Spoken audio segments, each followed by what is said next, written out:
There's a woman I know who barely says a word at dinner parties. She doesn't tell the funniest story, she doesn't give the most polished advice, she just listens. Really listen. And somehow, at the end of every single night, she's the one everyone is talking about on the drive home.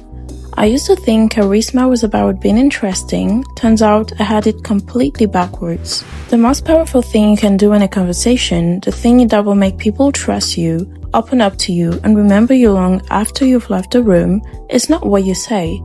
It's how well you hear. Most people are not listening when you talk.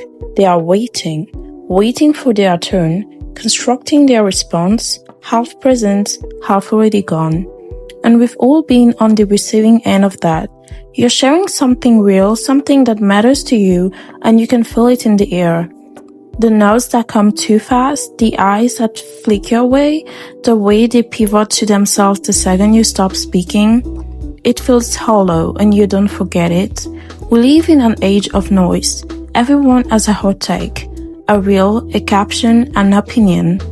Everyone is broadcasting, but almost no one is receiving. And that gap, that silence between what people say and what they actually need someone to hear, that's where the real connection lives. So if you want to become someone people gravitate towards, someone they describe as easy to talk to or just different, the work doesn't start with your mouth.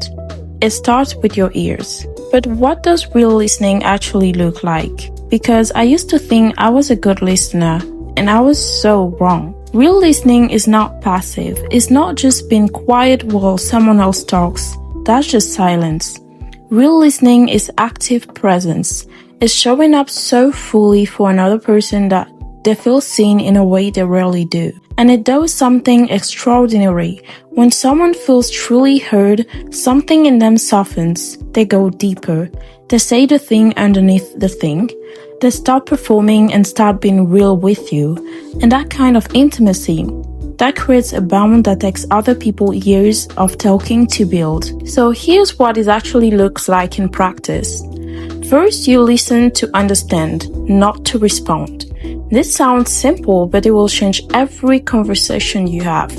The moment you stop mentally preparing your next sentence and just follow theirs, you catch things.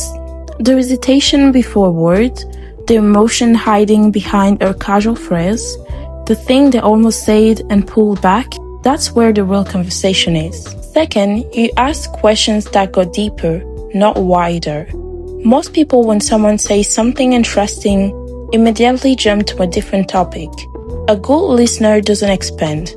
They go inward. What did that feel like? What did you do after that?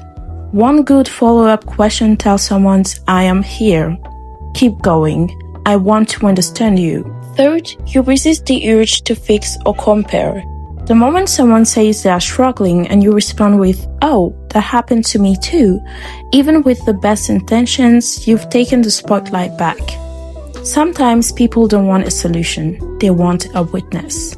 And the ability to be that for someone is genuinely rare.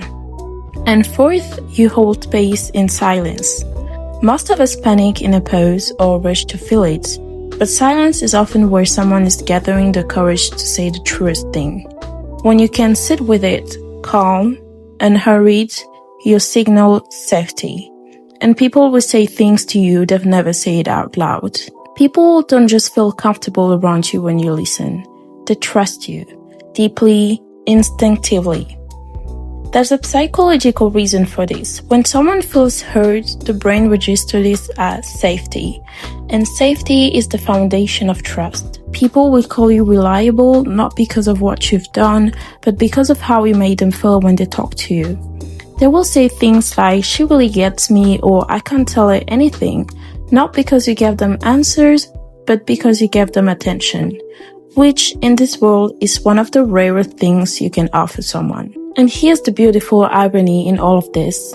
Talking less makes you more memorable, not less. When you do speak and you choose your words carefully because you've actually been listening, what you say lands differently. It lands with weight. Because it's clear you were paying attention, not just performing. People leave conversation with good listeners feeling understood, lighter, seen. And they will come back to that feeling and to you again and again. That woman at the dinner party, she told me once that she became a good listener out of necessity. She was a quiet child, always on the outside of conversation, always watching, and at some point she realized the people who talk the most are often the most forgettable. But the people who truly listen, they become irreplaceable. So this week, I want to give you a challenge. In your very next conversation, whether it's with your sister, your colleague, or your partner, resist the impulse to fill every pause. Ask one question deeper than you normally would.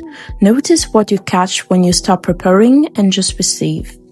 Because the art of listening isn't about making yourself smaller, it's about making space for something real to happen. And that kind of presence, that is quiet power. The kind that doesn't announce itself, it just leaves a mark. If this spoke to you, share it with someone who needs to hear it. And if you're new here, welcome to Sage's Corner. This is a space for women who are becoming, and we go deeper here. I'll see you in the next video. Kisses, my darling.